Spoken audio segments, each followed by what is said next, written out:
अतिवृष्टीमुळे मराठवाड्यातील शेतकरी संकटात सापडलेले आहेत। नुकत्याच 2 शेतकऱ्यांनी आत्महत्या केल्या आहेत। त्या घटना सुद्धा समोर आल्या आणि या सगळ्याच्या पार्श्वभूमीवर शिवसेना उद्धव बाळासाहेब ठाकरे पक्षाचे खासदार संजय राऊत यांनी राज्य सरकार आणि केंद्र सरकारवर जोरदार टीका केली आहे।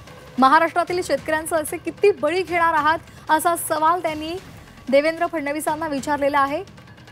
देवेंद्र फडणवीसांनी शेतकऱ्यांच्या व्यथा दिल्ली दरबारी मांडाव्यात आणि गरज पडल्यास केंद्र सरकार विरोधात बंड करावं असा सल्लाही राऊतांनी दिला आहे।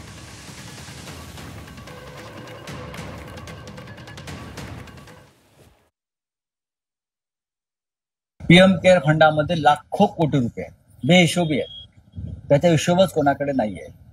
हे पैसे तुम्ही कोणासाठी का पुढल्या निवडणुकीसाठी पीएम केअर फंड जो सिक्रेट फंड म्हणून तुम्ही ठेवताय तो वापरणार आहात? हे तुम्ही आमच्या आता सध्या मरणाऱ्या शेतकऱ्यांना द्यायला हवं। काल ही 2 शेतकऱ्यांनी मराठवाड्यात आत्महत्या केली, आपण पाहिली असेल। तुम्ही महाराष्ट्रातील शेतकऱ्यांचे बळी अशा तऱ्हेने घेणार आहात का, पाहणार आहात का? हे आमचे जे राज्याचे मुख्यमंत्री आहेत देवेंद्र फडणवीस, त्यांनी ही वेदना आणि व्यथा दिल्लीच्या दरबारी वारंवार जाऊन मांडायला हवी। त्यासाठी त्यांनी बंड केलं पाहिजे, दिल्ली विरुद्ध बंड केलं पाहिजे की माझा शेतकरी, माझा महाराष्ट्राचा मराठी शेतकरी मरतोय, तडफडतोय, त्याला तुम्ही मदत द्या। त्यांनी मुख्यमंत्री पदाची प्रतिष्ठा पणाला लावली पाहिजे। हे त्यांनी केल्याशिवाय मराठवाड्याला आवश्यक ती मदत मिळणार नाही। बंड करण्याची प्रवृत्ती संजय राऊत तुमची आहे।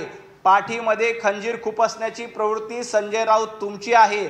महाराष्ट्राला धोका देण्याची प्रवृत्ती संजय राऊत तुमची आहे। आम्ही शेतकऱ्यांच्या बांधावर जाऊन त्यांच्यासोबत उभे आहोत। देवेंद्रजी फडणवीस दिल्लीला गेले आणि शेतकऱ्यांना जास्तीत जास्त मदत होईल यासाठी ते प्रयत्न करतायत। पहिल्या टप्प्यामध्ये 2,500 कोटी आम्ही शेतकऱ्यांच्या खात्यावर दिले आणि याच्या पुढे देखील जाऊन आम्ही शेतकऱ्यांना मदत करणार आहोत। बंड करण्याचं तुम्ही सांगू नका। तुम्ही महाराष्ट्र द्रोही आहात आणि तुम्ही महाराष्ट्रासोबत केलेलं बंड लोकांनी बघितलंय, म्हणून तुम्हाला घरी बसवलं।